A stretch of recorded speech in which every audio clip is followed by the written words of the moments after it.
Hello lovely people, welcome back to RBR Galleria.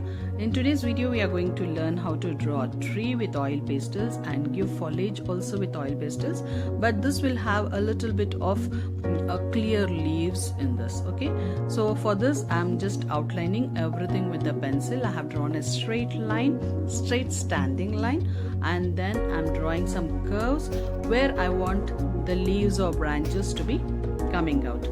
So just give everything with the pencil outline, so that will be easy when we are coloring it with oil pastels. So I have done all this, and now I'm using oil pastels. I just want to make everything again so that it will be clear, and make this way. Give the branches very small curves, and you can just, that will be easy for you to draw with oil pastels.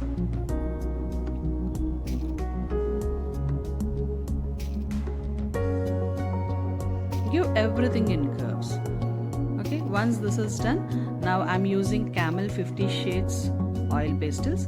So first, the very first layer I'm using with olive green.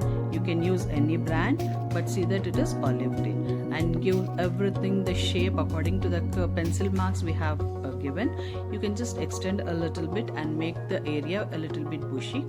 So first I have used olive green, and the next step I'm going to use, the next color for the next step is sap green, and then I'll be using black in the bottom, and then I'll be using brown for the shades in the branch.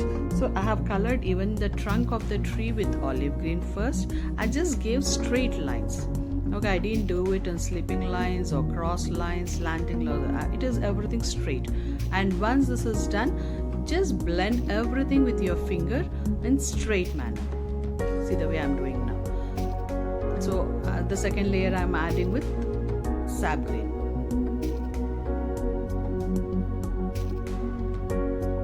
So just while drawing the leaves, just press the oil pastel and pull it. Press the oil pastel and pull it so that you can have that clear leaves or something, and make this everything bushy. Just make it plain, soft, so that it will not have all that rough texture. And just now I'm highlighting with brown, so that the branch will have, it will not have only green, it has some different colors also. So I just want to give some brown tint, and later I'm using black color. Black color exactly near to the tape, use it really dark, because that is the place where you'll not have the light, so it is very dark in shadow. So use it in black, and add a few leaves in the bottom, so that to make the light, medium, dark textures. So this is how we make the tree, and I hope you liked and you understood how to draw it. I hope you all will practice this tree. Thanks for watching. Please do share the channel if you like it, and please give a like. Bye bye, take care, and happy drawing.